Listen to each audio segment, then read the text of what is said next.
सुनसान सड़क पर राजेश और सुजीत गाड़ी ड्राइव करते हुए जा रहे थे। दोनों नशे में धुत थे। उनको ये तक होश नहीं था कि वो जा कहां रहे हैं। यार आज की पार्टी में मजा ही आ गया। फुल ऑन एंजॉय, है ना? हाँ, फुल ऑन एंजॉय। यार शराब कबाब तो दोनों थे, बस एक ही चीज की कमी थी। कबाब और शराब के साथ शबनम भी होती तो मजा आ जाता यार, क्यों? हाँ। यार बस उसी की कमी थी, सही कहा। गाड़ी चलाते चलाते उनको सामने एक औरत दिखाई दी। उसे देख राजेश ने गाड़ी रोक दी। वो औरत लाल रंग के जोड़े में थी। उसने अपना चेहरा घूंघट से ढका हुआ था। वेल एक्सक्यूज मी, कहाँ जाना है आपको? अरे कहो तो कहीं छोड़ दूं मैं, क्यों? उस औरत ने सामने रास्ते की तरफ हाथ करते हुए दिखाया। राजेश ने उसे गाड़ी में बैठने के लिए कहा। वो औरत गाड़ी के पिछले सीट में बैठ गई।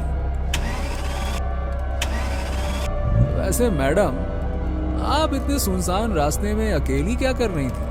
अरे आप जैसी खूबसूरत औरत को ऐसे अकेले घूमना शोभा थोड़ी देता है, क्यों?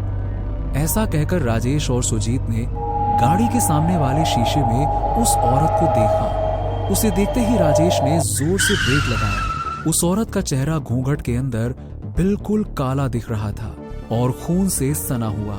उसके हाथ भी काले और खून से सने हुए थे। क्या हुआ? गाड़ी क्यों रोक दी? मंजिल तक नहीं जाना क्या? नेहा और मिहिर मुंबई में रहते थे। मिहिर जॉब के लिए राजस्थान से मुंबई आया था। एक कंपनी में जॉब लगने के बाद मिहिर बहुत खुश था। गांव में उसके मां बाप रहते थे। मिहिर साल में 3-4 बार गांव आता जाता और अपने मां बाप के साथ रहता। मिहिर की मां हमेशा उससे शादी के लिए पूछती रहती। बेटा, कब तक तू ऐसे ही अकेला रहेगा? अब तो मैं तुम्हारी एक नहीं सुनूंगी। मैंने लड़की देखना शुरू कर दिया है। अरे माँ, क्या तुम भी रोज एक ही बात पे अटक जाती हो? अरे कर लूंगा ना शादी, पहले कोई अच्छी लड़की तो मिल जाए, फिर देख लेंगे। वही तो मैंने अपने पास के गांव की कुछ लड़कियां पसंद की है। जब तुम गांव आओगे तब दिखाऊंगी। अरे जो तुम्हें अच्छा लगे वो करो माँ। बस अब मुझे जॉब के लिए देर हो रही है, मैं निकल रहा हूँ, ठीक है? चलो चलो, फोन रखता हूँ, बाय बाय। मिहिर ने कॉल कट किया और अपने काम के लिए निकल गया।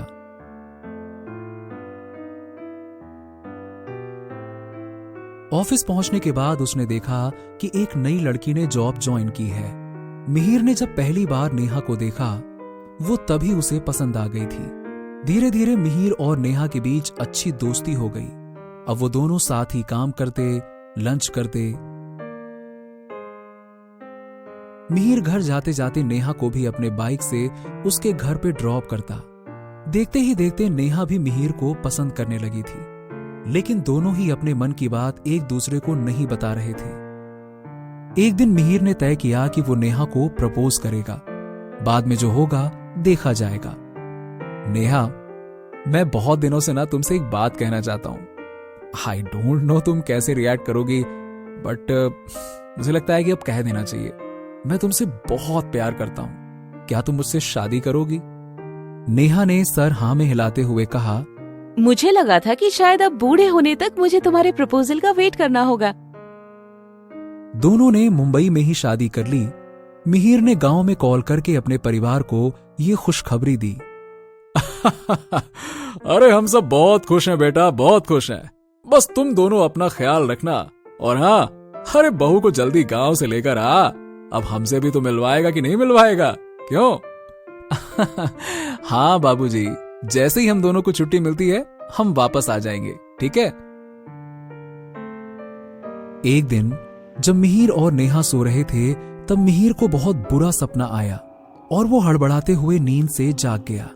उसने देखा कि अभी रात के 3 बजे हैं और नेहा बड़े शांति से सो रही है। उसने ज्यादा कुछ नहीं सोचा और चुपचाप सो गया। कुछ हफ्तों बाद मिहिर और नेहा को कुछ दिनों की छुट्टी मिल गई। दोनों ही गांव जाने के लिए निकल गए। मिहिर, मैं बहुत खुश हूँ। फाइनली मैं आज सबसे मिलूंगी।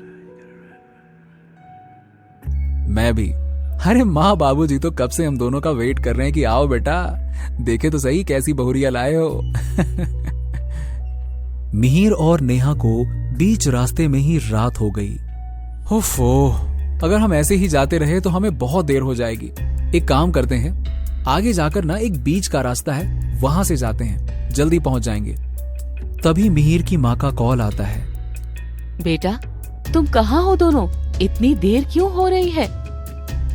हेलो हेलो, हाँ माँ, हाँ हम बस पहुंच ही रहे हैं। अरे हेलो, मैं दुद्दू गांव के हाईवे पर हूँ।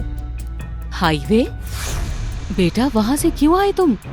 वहाँ से मत आओ बेटा, मेरी बात सुनो। कॉल कट जाता है। अरे यार, इस मोबाइल को भी अभी बंद होना था। उस सुनसान हाईवे पर जाते वक्त अचानक चमगादड़ मिहिर की गाड़ी के सामने से बड़ी तेजी से चला गया। मिहिर ने घबराकर जोर से ब्रेक मारा। ये क्या था मिहिर? पता नहीं, हो सकता है कि शायद कोई पंछी होगा। चलो आगे चलते हैं। ऐसा कहकर मिहिर ने गाड़ी आगे बढ़ा दी। आगे जाकर उन दोनों को एक औरत रोड के साइड में खड़ी हुई दिखाई दी। मिहिर ने गाड़ी रोकी।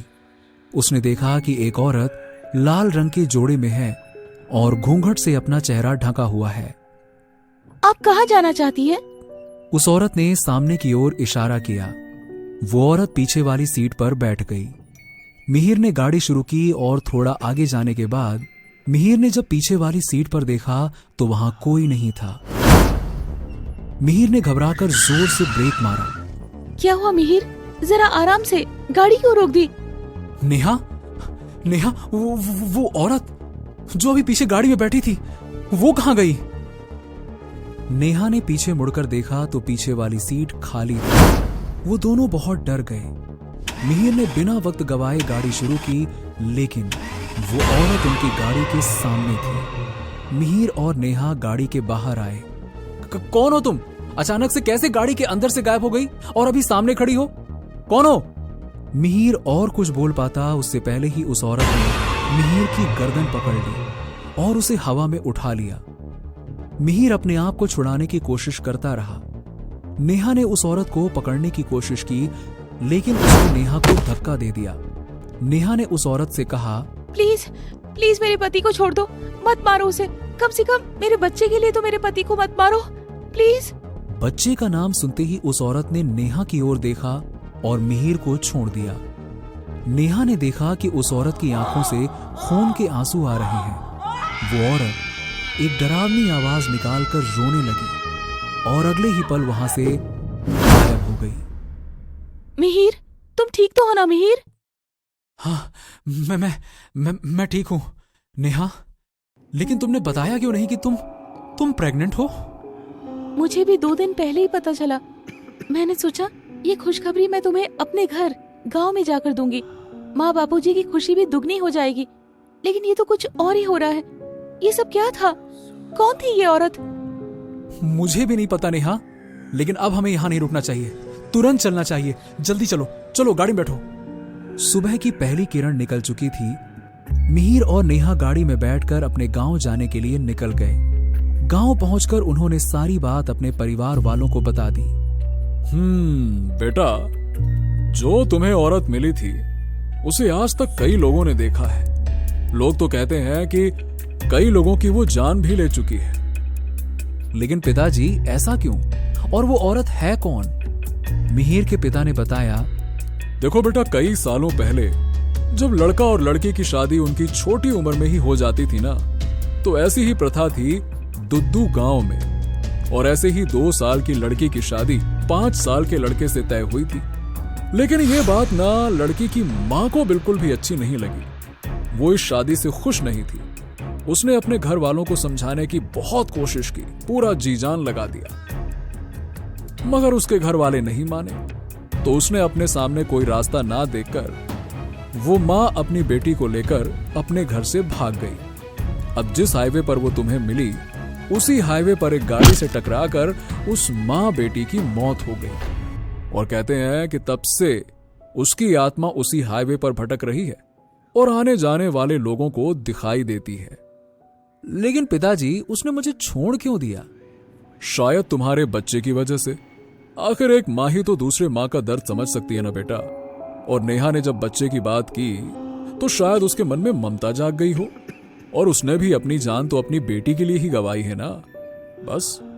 अपने ससुर की बात सुन नेहा के मन में उस औरत के प्रति एक भावना तो जाग उठी थी, लेकिन उस औरत का डर अभी भी नेहा के मन में बना हुआ था। इसीलिए शायद वापस मुंबई लौटते वक्त वो उस रास्ते से नहीं गई। कुदरत ने इंसान को अलग अलग रंग रूप, चेहरा मोहरा और कदकाठी दी है, और उस पर समाज ने इन चीजों को लेकर सुंदरता के मानक भी तय कर रखे हैं। रंग गोरा है, कद लंबा है, बाल अच्छे हैं तो इंसान सुंदर है। अभिषेक भी ऐसी खोखली मान्यताओं को मानता था, जिसकी वजह से वो अपनी पत्नी गीता की जगह ऑफिस में काम करने वाली रमा को चाहने लगा था। रमा खुले विचारों की होने के साथ खूबसूरत और गोरी भी थी। चाय। गीता, देख रही हो ना, हम दोनों फिल्म देख रहे हैं। चाय रखो और जाओ यहाँ से। गीता किचन के पास जाकर पलट कर देखती है तो रमा ने अभिषेक की उंगलियों में अपनी उंगलियां फंसाकर अपना सर उसके कंधे पर रखा था। गीता ये देखकर उदास सी किचन में चली जाती है और किचन में जाकर रोने लगती है। मेरे सामने मेरा ही पति किसी और औरत के साथ। काश मैं गोरी और नए विचारों वाली होती। फिर अचानक गीता कुछ सोचते हुए अपने आंसू पोंछती है। अभिषेक अपने कमरे में बिस्तर पर बैठा हुआ किताब पढ़ रहा था। तभी गीता कमरे में आती है और उसके हाथ में पानी भरा जग होता है, जिसे वो साइड टेबल पर रख देती है और झिझकती हुई अभिषेक से कहती है, सुनिए, आप रमा जी से मिलना छोड़ दो। जो लड़की शादीशुदा मर्द के साथ उसकी पत्नी के सामने हाथ में हाथ डालकर बैठे, वो लड़की सही नहीं होती। अभिषेक ये सब सुनते ही गुस्से में आ जाता है। ये सब क्या बकवास कर रही हो तुम? नहीं, आप गुस्सा मत कीजिए। मेरे कहने का मतलब ये है कि अगर आपको रमा जैसी लड़की पसंद है तो मैं बनकर दिखाऊंगी आपको वैसे ही कपड़े पहनूंगी। अरे पहले शक्ल तो सुधार लो अपनी, तब करना रमा की बराबरी। एक तो काली, ऊपर से चश्मा। पापा ने जबरदस्ती नहीं की होती ना तो मैं तुमसे कभी शादी नहीं करता। अभिषेक गुस्से में कहता हुआ लाइट बंद करता है और मुंह फेर कर सो जाता है। बाहर से आती हुई चांदनी रोशनी में गीता के एक्सप्रेशन दिखते हैं। वो टूट सी जाती है और वहीं बेड पर बैठ जाती है। थकी हारी उसकी आंखें फिर से गीली हो जाती हैं। गीता अभिषेक की अपमान भरी बातों को सहती हुई लगातार उसके घर को संवारने की कोशिश करती है। वो लगातार उसके रंग की वजह से उसे इग्नोर करता जा रहा था। गीता किचन से बाहर आती है, लेकिन तभी उसे अभिषेक बाहर जाता दिखाई देता है। वो जोर से दरवाजा बंद कर देता है और गीता सहम सी जाती है। गीता डाइनिंग टेबल पर बैठी रो रही होती है। तभी उसके मोबाइल पर एक मैसेज आता है। गीता अपना मोबाइल उठाती है, अपने आंसू पोंछती है और मैसेज पर क्लिक करती है। अगर आप परेशान हैं, दुखी है तो दी गई वेबसाइट पर क्लिक कीजिए। अपनी सभी परेशानी हल है। बोलता आईना। कीमत 21,000। ये साइट तो बहुत अजीब है। क्या करूं? खरीद लूं ये आईना? अगर ये सब झूठ हुआ तो? जो सच सामने है उससे तो बुरा नहीं है ये। आपकी ट्रांजैक्शन पूरी हो चुकी है। अपने दुखों से दूर होने की पहली सीढ़ी आप चढ़ चुकी हैं। बधाई। गीता जिस दुख को जी रही थी उसे दूर करने आ रहा था बोलता आईना। एक ऐसा आईना जो खून मांगता है। लगता है किसी ने मजाक किया है।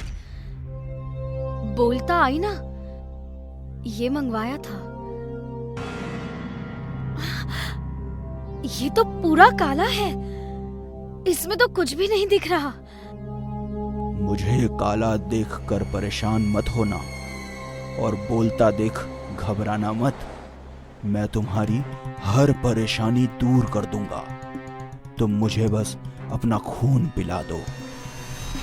आईने की मांग को सुनकर गीता सोच में पड़ गई, लेकिन मजबूर गीता तो अपनी मुश्किलों का हल खोजने निकली थी। रुकती कैसे? बोल, तुझे क्या चाहिए? अगर सच में तुम कुछ कर सकते हो तो मुझे सुंदर बना दो। जैसा तुम कहो, लेकिन हर रोज थोड़ा थोड़ा गोरा करूंगा। गोरा होने के लिए गीता रोजाना आईने को अपना खून चढ़ाते हुए गोरी होती जा रही थी। एक दिन जब रमा उसके घर आई तो वो गीता को बिना चश्मे और उसके साफ होते रंग को देखकर हैरान रह गई। क्या बात है गीता, तुम बिना चश्मे में सब देख पा रही हो? और तुम्हारा रंग भी साफ होता जा रहा है। वाह, क्या कोई तंत्र वंत्र कर रही हो क्या? हाँ, कुछ नहीं, बस ऐसे ही हल्दी चंदन का लेप लगा रही हूँ। हाँ, उसका ही असर है। तुम्हें चाहिए तो मैं तुम्हें भी फॉर्मूला बता देती हूँ। रंग साफ करने की जरूरत ना कालों को होती है, गोरों को नहीं। इसके मुंह मत लगो रमा, वरना दिन खराब हो जाएगा। और तुम यहाँ क्या खड़े खड़े हमारी बातें ही सुनती रहोगी या चाय भी दोगी हमको? चाय बन चुकी है, लाती हूँ। बहुत चिंता है तुम्हें मेरे मूड की। प्यार किया है, मजाक नहीं। हम कब तक ऐसे छुपकर प्यार करेंगे अभिषेक? कुछ करो ना प्लीज, दूर करो इस घटिया औरत को अपनी लाइफ से। मैं तो कहती हूँ जहर देकर मार ही क्यों नहीं देते? चिंता मत करो रमा, वो दिन भी जल्दी आ जाएगा। नीचता की भी हद होती है रमा। जब से शादी हुई है तब से तुम दोनों की हरकतें झेल रही हूँ, लेकिन अब दूसरों की भावनाओं के साथ खिलवाड़ करने के लिए तुम दोनों जैसे कमीनों को भयानक सी सजा मिलनी चाहिए। और वो सजा मैं तुम दोनों को दूंगी। तुम्हारी हिम्मत कैसे हुई ये सब कहने की? बोलते आईने, मेरी परेशानी और दुख की जड़ ये दोनों हैं। खत्म कर दे इन्हें। जैसा तुम कहो। ये क्या हो रहा है अभिषेक? ये कुछ तो गड़बड़ है। भागो यहाँ से। नहीं, छोड़ दो मुझे, छोड़ो।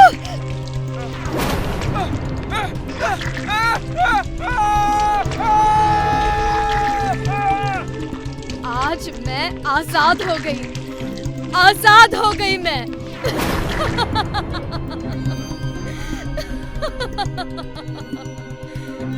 इस कहानी से हमें ये शिक्षा मिलती है बच्चों कि कभी किसी को इतना भी परेशान नहीं करना चाहिए कि वो हद पार करके आपको जान से ही मार दे।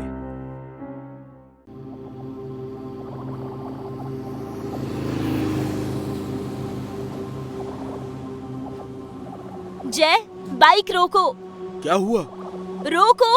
अरे अब बताओ भी। तुम रोको तो सही। तुम्हें पता है यहाँ पास में एक बेर का पेड़ है जिसके बेर बहुत ज्यादा मीठे हैं। क्यों ना कुछ बेर तोड़कर हम भी ले चले? अरे इतनी रात को कौन बेर तोड़ता है मेरी माँ? कहीं जंगली जानवर आ गए तो? हम कल सुबह आ जाएंगे। कल नहीं, हम आज और अभी बेर तोड़ेंगे। Okay Baba, let's go.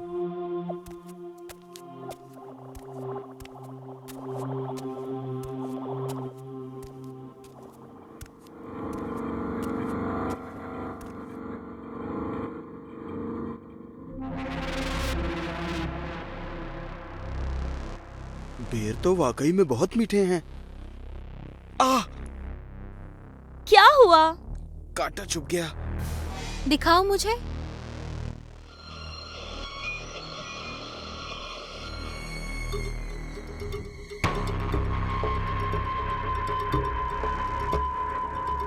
Reeba, क्या हुआ तुम्हें? रीबा, रीबा क्या हुआ? क्या हुआ?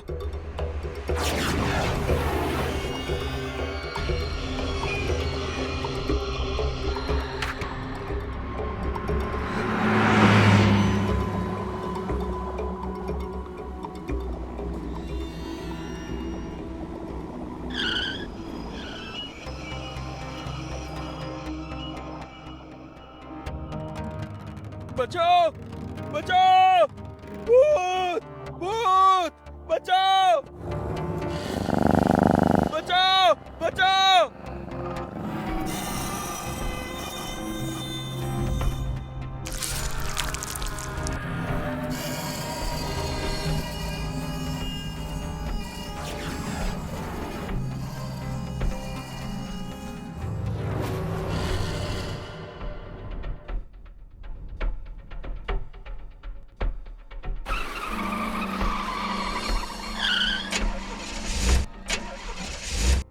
हेलो मंटू मैकेनिक, मेरी car bank manager Shyam ji के बंगलों के सामने बंद पड़ गई है।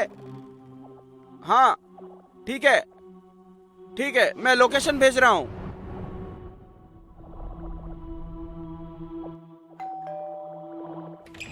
अरे डॉक्टर किशोर, मेरे भाई, आओ आओ अंदर आओ।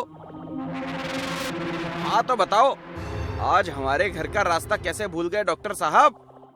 अरे कुछ नहीं श्याम, वो मैं अपने घर जा रहा था, पर आपके घर के सामने मेरी कार बंद पड़ गई, तो बस इसीलिए आ गया। मतलब कार बंद नहीं होती तो तुम अपने दोस्त के घर कभी नहीं आते? ऐसी बात नहीं है यार। क्या बात है? तू थोड़ा परेशान लग रहा है, क्या हुआ तुझे?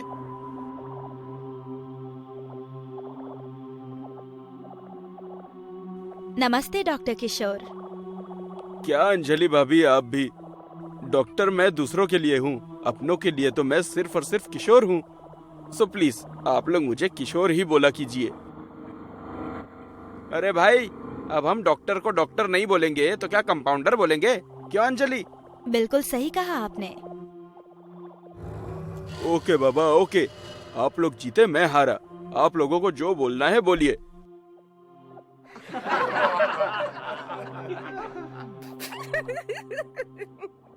ये हुई ना बात। वैसे किशोर, मैं और अंजलि तुझसे बहुत नाराज हैं। क्यों? क्यों क्या?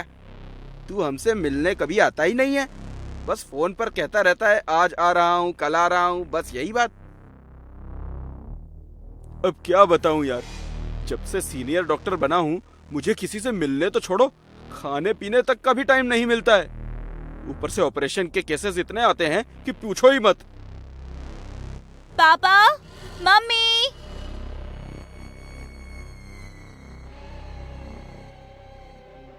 रीबा बेटी, इनसे मिलो, ये किशोर अंकल हैं।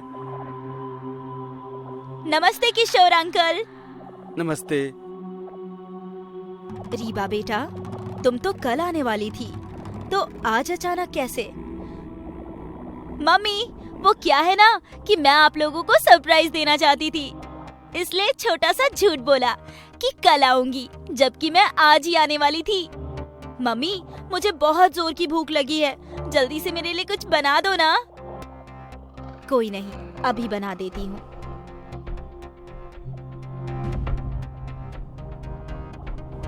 श्याम, ये लड़की कौन है? तुम्हारी बेटी को तो बचपन में ही तुम और अंजलि ने मिलकर मार दिया था ना? नहीं यार, हमारी हिम्मत नहीं हुई एक छोटी सी बच्ची को मारने की। श्याम, तुम लोगों ने इसे ना मारकर बहुत बड़ी गलती कर दी है। लेकिन यार किसी को मारना भी तो गलत है। हाँ, पर शैतान को मारना गलत नहीं होता है। यार रीबा मेरी और अंजलि की बेटी है, हमारा खून है, और माँ बाप अपनी ही बेटी को कैसे मार सकते हैं? ये मत भूलो, वो किसी की बेटी होने से पहले एक शैतान बिल्ली है। भूल गए? इसके पैदा होने पर तुम्हारे घर के आसपास दिन रात बिल्लियां ही मंडराती थी, रोती थी। तब मैंने ही बताया था कि ये बिल्लियों की 9 जिंदगियां होती हैं, लेकिन अगर कोई भी बिल्ली अपने पहले की 8 जिंदगी पूरी तरह से जी लेती है और इस दौरान वो किसी बीमारी या एक्सीडेंट से नहीं मरती है, तो उसे अपनी आखिरी यानी एक 9वीं जिंदगी एक इंसान के तौर पर गुजारनी पड़ती है। और अगर उसके मुंह पर इंसानी खून लग जाता है तो वो भूत बिल्ली बनकर लोगों का शिकार करती है। और इत्तेफाक से तुम्हारी बेटी भी एक ऐसी ही बिल्ली है और उसके मुंह पर खून लग चुका है। मतलब तूने कल पूछा था ना कि परेशान क्यों है, तो सुन, ये है तेरी बेटी का सच। जब इतने अंधेरे में तूने उसका चेहरा ही नहीं देखा तो इतना यकीन के साथ कैसे कह सकता है कि वो रीवा ही थी? चेहरा नहीं देखा, लेकिन उसके पहने हुए कपड़े देखे हैं मैंने, और वो उसी तरह के कपड़े पहने थे जैसे रीवा ने पहने हुए हैं। मैं नहीं मानता तुम्हारी बात। मेरी बेटी किसी को नहीं मार सकती। देख यार, मैं समझ सकता हूँ तुम्हारी फीलिंग्स को, लेकिन जो सच है वो सच है। हो सके तो उसे छोड़कर कहीं दूर चले जाओ। किसे छोड़कर दूर जाने की बात कर रहे हैं किशोर अंकल? किसी से भी तो नहीं बेटी। ये लीजिए आप लोगों की अदरक वाली गर्मा गर्म चाय और नाश्ता। अब मैं चलती हूँ किचन में मम्मी का हाथ बटाने। यार, तुम्हारी बेटी ने अगर हमारी बात सुन ली होगी तो अनर्थ हो जाएगा। टेंशन मत ले, उसने नहीं सुना होगा। तू चाय पी। माफ करना यार, मुझे अब जाना होगा। बचाओ बचाओ।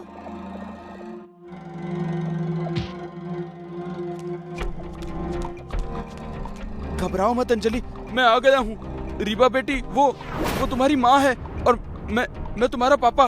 बेटी, अपनी माँ को छोड़ दे, जाने दे उसे। श्याम, वो तुम्हारी बात नहीं सुनेगी। उसके मुंह में इंसानी खून का स्वाद लग चुका है। उसे अब सिर्फ खून चाहिए, फिर चाहे वो कोई भी हो। अंजलि! मेरी बेटी ने अपनी ही माँ को मार दिया। श्याम, संभालो अपने आप को। ये रोने का समय नहीं है।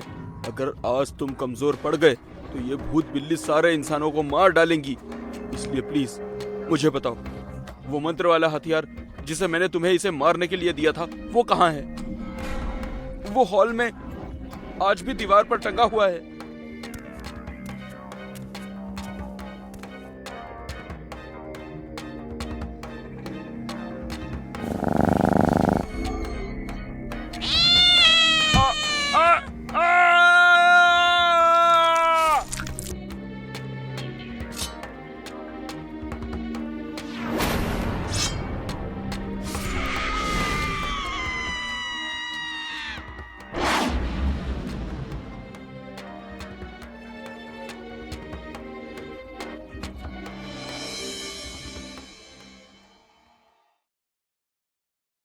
दोस्तों, अगर इंसान अपने काम को पूरी ईमानदारी से करता है तो उसे सफल होने से दुनिया की कोई ताकत नहीं रोक सकती। लेकिन फिल्म इंडस्ट्री में काम करने वाले कास्टिंग डायरेक्टर रमन ने अपने काम को ईमानदारी की छदम खाल उड़ाकर उसे अपनी हवस बुझाने का जरिया बना लिया था।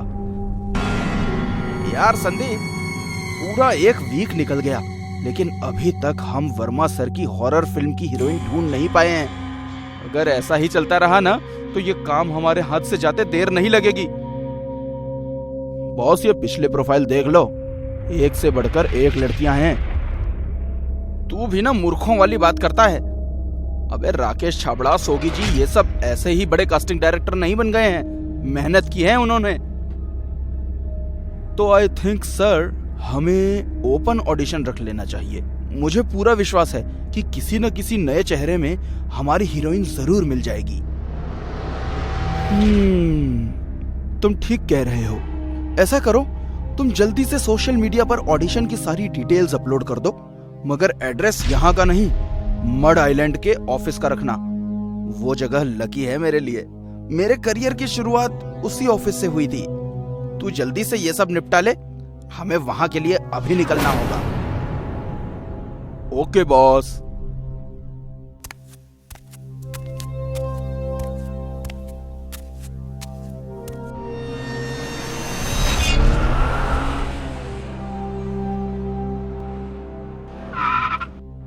रमन और संदीप मड आइलैंड वाले ऑफिस पहुंचकर ऑडिशन का सेटअप करने में जुट गए। काम खत्म करते हुए उन्हें रात हो गई और रात होते ही दोनों गुरु और चेला शराब की बोतल में उतर गए। रमन सर, मेरी मम्मी कहती है कि आपने मुझे पीना सिखाकर मुझे बिगाड़ दिया है। तो ठीक है, आज के बाद तू दूध ही पीना। ये इतनी रात में कौन आया है? जा देख तो। जी कहिए। सर, मैंने वो ड्रेस बुक पर ऑडिशन का मैसेज देखा था। 12 बजे का, उसी के लिए ही आई हूँ। अरे बाबा, ऑडिशन का टाइम रात 12 बजे का नहीं, दिन के 12 बजे का है। आप दिन में आइए 12 बजे। देखिए सर, अगर आप मेरा भी ऑडिशन ले लेंगे तो बहुत अच्छा होगा। मैं बहुत दूर से आई हूँ। कितनी दूर से? जहन्नुम से आई है क्या? कुछ ऐसा ही समझ लीजिए। पर सर प्लीज ऑडिशन अभी ले लीजिए ना।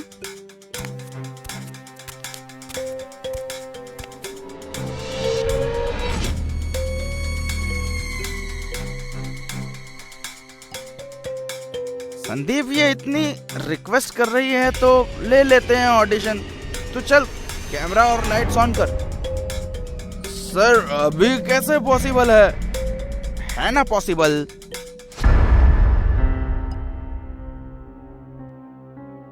संदीप जी, अगर चाहे तो सब कुछ पॉसिबल है। आप वैसे भी सब कुछ मैनेज कर लेते हैं। आप मेरा नाम कैसे जानती हैं? बस ऐसे ही जानती हूँ। अभी आपने कहा था ना क्या जहन्नुम से आई हो, तो जहन्नुम से आने वाले तो सब जानते हैं। नाम, जन्म। यूं पहेलियां बुझाने की बजाय तुम सीधे सीधे बताओ कि तुम्हें मेरा नाम कैसे पता चला, वरना निकलो यहाँ से। अबे सुन लिया होगा मुझसे ही तेरा नाम, बेकार में क्यों इशू बना रहा है? आर्टिस्ट की थोड़ी रिस्पेक्ट करना सीख। चल अब ऑडिशन की तैयारी कर। बुराई जब रगों में खून बनकर दौड़ने लगती है तो इंसान हैवान बन जाता है। ऐसा ही हाल रमन का था। आधी रात में कम कपड़े पहने हुए एक लड़की ऑडिशन देने क्या आई, वासना उसकी आंखों से टपकने लगी। रमन संगीता का फायदा उठाने का मन बना चुका था, लेकिन उसे क्या पता था कि ये ऑडिशन उसकी जिंदगी का आखिरी ऑडिशन होने जा रहा है। देखो, अब तुम्हें मेरे 3 तक गिनती करते हुए इस कैमरा की ओर पूरे गुस्से से देखना है, ऐसे जैसे कोई चुड़ैल अपने शिकार को देखती है। So 1, 2, 3 and action। अब तो जिंदा नहीं बचेगा। हर बुराई इंसान के सामने लौट कर आती है। अरे वाह, बिना डायलॉग मिले इतना रियलिस्टिक डायलॉग भी बोल दिया। बहुत बढ़िया। Thank you sir. इसे ही रियलिस्टिक एक्टिंग कहते हैं। बड़ी बड़ी हीरोइनें नहीं कर पाती। Mind blowing. संदीप, कल ऑडिशन कैंसिल कर दे। अब और ऑडिशन लेने की कोई जरूरत नहीं है। हाँ, और हाँ, डायरेक्टर वर्मा को भी कॉल करके बोल दे कि उनकी हीरोइन मिल गई है। क्या नाम है तुम्हारा? जी, संगीता। संगीता, संगीता, संगीता, संगीता, संगीता।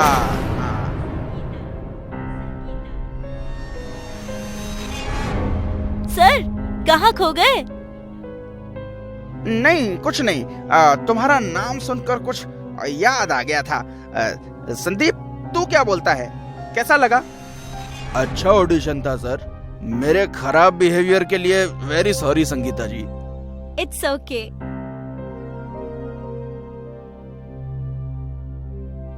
अब ये सॉरी वॉरी हो गया हो तो अब ऑडिशन भी चेक कर ले।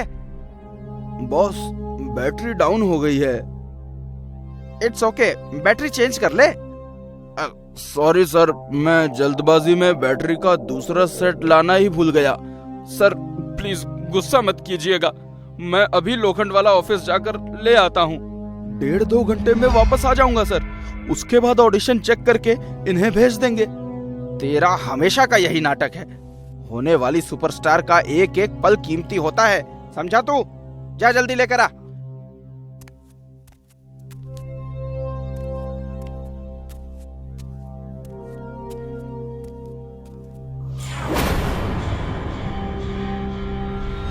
हमें लगता है कि जो वक्त गुजर गया वो गुजर गया, अब लौटकर नहीं आएगा, मगर ऐसा नहीं होता। वक्त वो खेती होती है जहां हर बीते वक्त में हम अपने हाथों से अपने कर्म बोते हैं और एक समय के बाद अपने कर्मों की फसल हमें खुद ही काटनी होती है। आज रमन के कर्मों की फसल कटने का समय आ गया था। एक्चुअली मूवी में तुम्हारा कैरेक्टर बहुत ही बोल्ड और स्ट्रांग है। इस हॉरर मूवी में हीरोइन अपनी मौत का बदला लेती है। थोड़ा एक्सपोज भी करना पड़ेगा। आपको कोई प्रॉब्लम तो नहीं है? नहीं सर, मुझे कोई प्रॉब्लम नहीं। आजकल तो ये सब कॉमन है। अगर कोई कॉम्प्रोमाइज करना पड़े तो? चिंता मत करो रमन, मैं कॉम्प्रोमाइज करने के लिए भी तैयार हूँ। बस एक बार कह दो कि पिछली बार की तरह इस बार मेरा यूज करने के बाद तुम मुझे मारोगे नहीं। कौन हो तुम? बताया ना, मेरा नाम संगीता है। वही संगीता जिसे तुमने इसी बंगले में जिंदा दफन कर दिया था। ये कैसा मजाक है? कैरेक्टर से बाहर आओ संगीता। बहुत सालों से, कब से निभा रही हूँ मैं इस कैरेक्टर को सर। ऐसे कैसे बाहर आ जाऊं? यही तो मेरा असली कैरेक्टर है। अरे अरे अरे तुम्हारे चेहरे को क्या हो रहा है? अरे वैसे ही होता जा रहा है जैसे तूने किया था। यही इसी जगह तूने मुझे जिंदा गाड़ा था ना। अब मैं तुझे यहाँ गाड़ दूंगी। यहाँ अकेले रहते रहते मैं बोर हो गई हूँ रमन। तू होगा तो मजा आएगा। नहीं नहीं, ये नहीं हो सकता। तुम तो मर चुकी हो। फिर तुम यहाँ कैसे आ गई? जब बदले का गुस्सा आसमान को चीर देता है ना रमन, तो मरे हुए लौट आते हैं। नहीं संगीता, प्लीज मुझे माफ कर दो। मुझसे बहुत बड़ी गलती हो गई। मुझे ऐसा नहीं करना चाहिए था। माफ कर दो प्लीज, प्लीज मुझे माफ कर दो। तेरे जैसे लोगों के हाथों मरकर जो लड़कियां चुड़ैल बन जाती हैं, उनके पास माफी नहीं, मौत होती है। मौत। आज का मेरा ये ऑडिशन तुम्हारी जिंदगी का आखिरी ऑडिशन था रमन। अब तू ऑडिशन लेने के बहाने किसी भी लड़की का शोषण नहीं कर पाएगा। नहीं नहीं, प्लीज मुझे मत मारो, प्लीज मुझे मत मारो। जिंदगी में एक बात हमेशा याद रखना दोस्तों, बुरे कर्मों की जो फसल हम बोते हैं उसे इसी जन्म में हमें काटना पड़ता है। संदीप इस बुरे कर्म से दूर था, इसलिए बच गया। लेकिन आप लोग भूल से भी किसी लड़की का ना तो शोषण करना और न ही करते हुए देखना, वरना संगीता आज भी यही है हम सबके बीच।